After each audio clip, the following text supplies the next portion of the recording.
What's up, neighbors? I'm A. I'm Day. And this is Mayday. Training! Today we got a different topic for you guys. One that's been asked and that was brought up between me and Shinar here. I'm talking to one of our clients. Does stress cause weight gain? And if so, how do we manage it? Let's dive in a little bit deeper. By the end of this video, you're gonna know the ins and outs of stress, how it affects your body, and what you can do to mitigate the stress and its effects on you. You ready? I'm down. Let's do this. Okay, so stress, or specifically the hormone that is noted as is cortisol. That is the stress hormone found in the body. I want to paint a different picture on the hormone as a whole. Let's be honest, or let's think of it like this, right?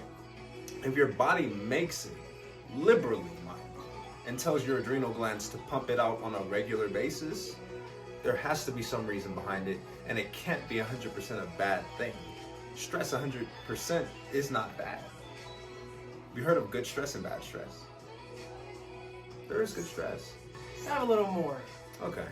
So, let's look at it like this. Let's repaint or put a different picture on cortisol as a whole. Instead of looking at it as your body's stress hormone, I want you to look at it like the body's alarm clock, or its on and off switch, if you will. Take this for example, right? When you wake up, there's a flush of this hormone, cortisol, throughout your body. This is done by a cycle or rhythm found in your body called your circadian rhythm. It's your sleep and your wake cycle.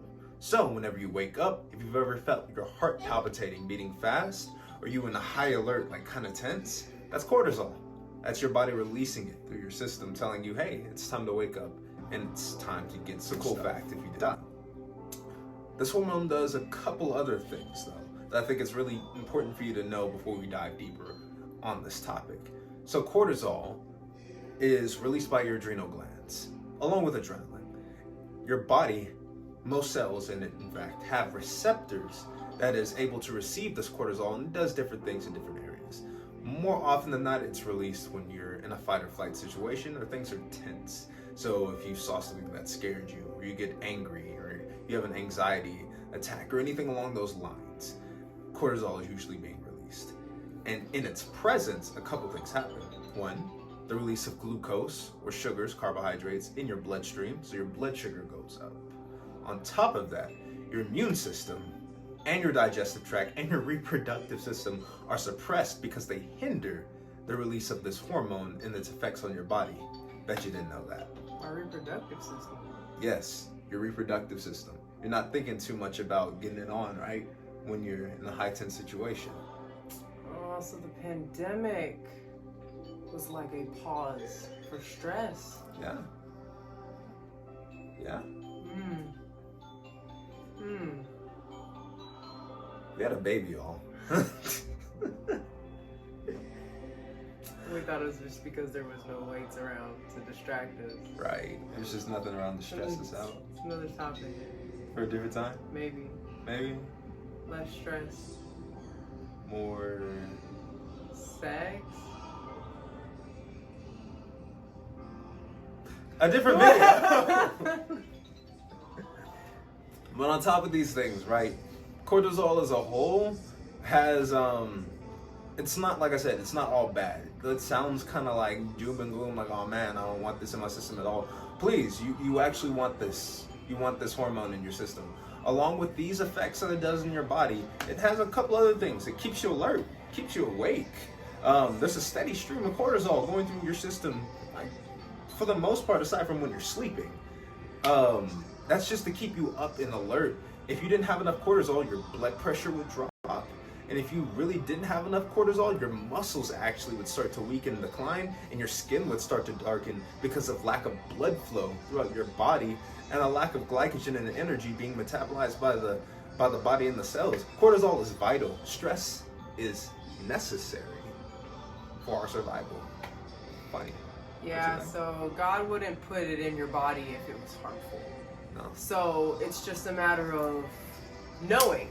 So without knowing what cortisol is, without knowing that it's the stress hormone, because probably heard before, there's good stress and bad stress. Right.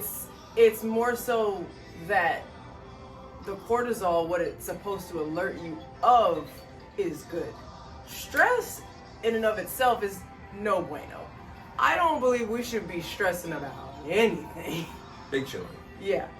Be concerned with stuff, care, not even in like a heavy kind of way, just stress though. Like, you know, there's stress that drives you to da da da da da, like it's still stress. Right. So, knowing what cortisol is in your body, which Davon is telling us about right now, knowing what it's for, knowing how to respond to it, and then how to make the adjustments in your life is what we're here to help you guys with right now. Correct. So I can say that I've had a stress issue. I don't want to throw us under the bus, but I'm a girl, okay? I stress about things just because.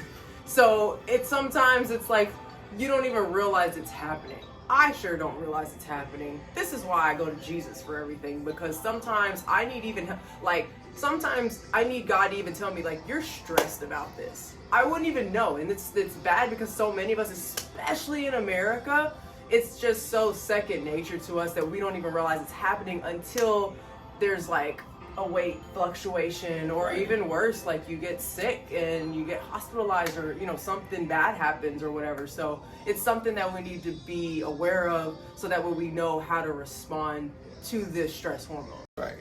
So diving deeper into like our topic as a whole, managing stress and stress as a whole, the question at hand was, does stress cause weight gain? And I'll be frank and honest with you guys, no, it doesn't. Stress by itself does not cause weight gain. I've preached about this topic in a couple of other videos, and I'll make mention of it again. We are all subject to the law of thermodynamics. It is the law of energy consumption, conservation, and transformation throughout other like sources. But matter can't be created or destroyed. So being stressed in and of itself, by itself, if anything, you being a more alert, high, and active should actually cause you to lose weight. Except your body does something to counterbalance this measure, right? So when you get stressed, there's this thing called stress eating, and that happens because your body is now rapidly burning through its sugar stores, its glycogen, and its fat stores to give you energy to get out of whatever stressful situation you're in. So now, to replenish these stores, because you were just stressed, you needed the energy, you are now given cravings for sweet, salty, and fatty meals. So the cheesecake, or the bag of chips, or the chocolate, or the fried chicken, or the comfort foods that comfort you while you're stressed. We have a comforter, y'all. We have a comforter. His name's the Holy Spirit. You should go to him if you need comfort, not the bag of chips. And that's a lesson I had to learn myself. That's my own testimony. When I would get stressed, I would run to the gas station, and my to-go-tos were the extra flaming hot Cheetos, a Slurpee, and some type of candy. That was like my comfort. All right, I'm about to feel better after I smash this and make some chocolate. That's what I would do. And then Jesus found me, and like the rest is history. But It doesn't work, y'all.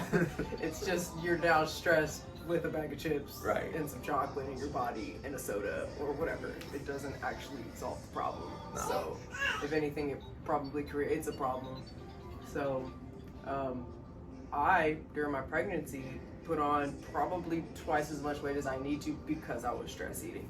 Did I know what to do about it at the time? No. It's I have one child, and just not knowing what to do at all. Even as somebody who knows the ins and outs of fitness and nutrition, a baby, that's a whole nother ball game, whole nother ballpark. So no, should I eat? Should I not eat? Should I stay in a deficit? Or who should I listen to? Like, didn't know what to do. So anytime I got a craving, and what I was craving, the sweets, the fried foods, the fried chicken, the chips, everything that I normally would not eat. And I'm kind of glad it happened all at that time, so that I can like come out of that and see that, yeah, that was definitely stress, and that way next time I know that I like how to manage it. But stress eating is a thing. And so it's good to know and to find that trigger and to pinpoint it, so that way it's not just like, oh, this is just what I do right before a test, or this is just what I do when I'm on my period, or this is just what I do. Like it's there's a reason for that. There's always a reason. And there's another way, because it could interrupt your gains. It could mess you up a little bit, just depending on how much control you have or don't have when it comes to eating like the bag of chips. Right. So, yeah. So at this point, we really do want to give you guys some practical ways you can go about managing the stress. Number one, at least in this household, we follow Jesus here. Like, we are firm believers that the words that were spoken by our Lord and Savior have power some 2,000 years ago and today, like right now. So I'll drop a little bit on you guys. 1 Peter 5:7 says, cast your cares, your worries, your anxieties, your fears, your concerns on the Lord, for he cares about you deeply. Like, give them to him, for real. Like, we are not built and designed to carry that kind of stress.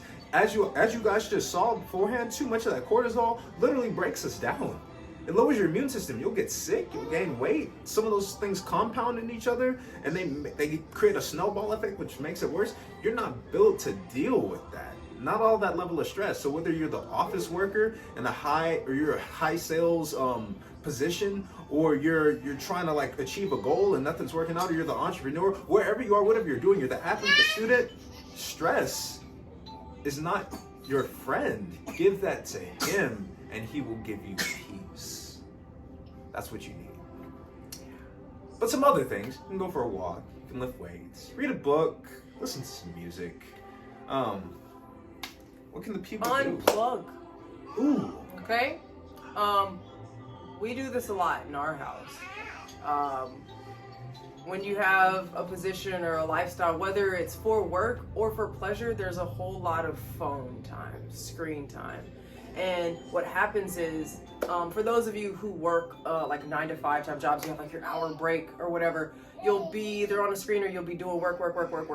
You go to your lunch break and then you pull out your phone and it's text, scroll, check this, check that, check my bank account, pay this bill, and it's just like from that to that to that. There's no break. You need to unplug, rest, breathe, Sabbath. take a break. Like, and it's not like, some people are like, oh, I need a vacation. Like, it's more of like a daily thing. Like, if you're, and we're go-getters too, so it's like you can want to keep going, but you're gonna burn out, even in a day. Like, and if you do that consistently, like day after day after day after day, you're gonna burn out. Right. Stress happens. At some point, it may not happen right now, but at some point, it'll take you out. So unplug. The best thing to do is plug your phone up, walk away from it. One thing that we've learned recently, put your phone on airplane mode for a few hours. That might drive some of y'all crazy just to think about it. And some of y'all who have jobs where you put your phones away, when you go to break, allot some of that break time out of your phone. Or even at night, just find some time every day just to unplug a little bit. Toilet phone people, go to the bathroom and just use the bathroom. That's a great time to unplug. So these are all little ways, practical ways that we can manage stress. We're on this journey ourselves, so we can come back to you another video in the future and let you know how it's working for us. But we do know that one thing's for sure, that rest is so important to us. That is one thing that we are making sure that we implement in this household. So you need it. Right. But that's the video, y'all. Short summary. Does stress cause weight gain? No, but it can lead to it. So manage it. Manage your stress and avoid the rest. Yeah. Well, don't avoid the rest. You know what I mean? Get the rest. Take the rest. Take the rest, but you know what I mean. Avoid the stress. Right. There you go. But you guys, thank you for making it to the end of this video. You're a real one if you did. Please like, share, comment, subscribe. Visit us at any of our social media platforms. They'll be on the screen for you to follow them or in the description. If you need training, coaching, meal plans, accountability, all that good stuff, visit our website at www.maydaytraining.com. We're here for you. Aside from that, catch you guys next video. Peace.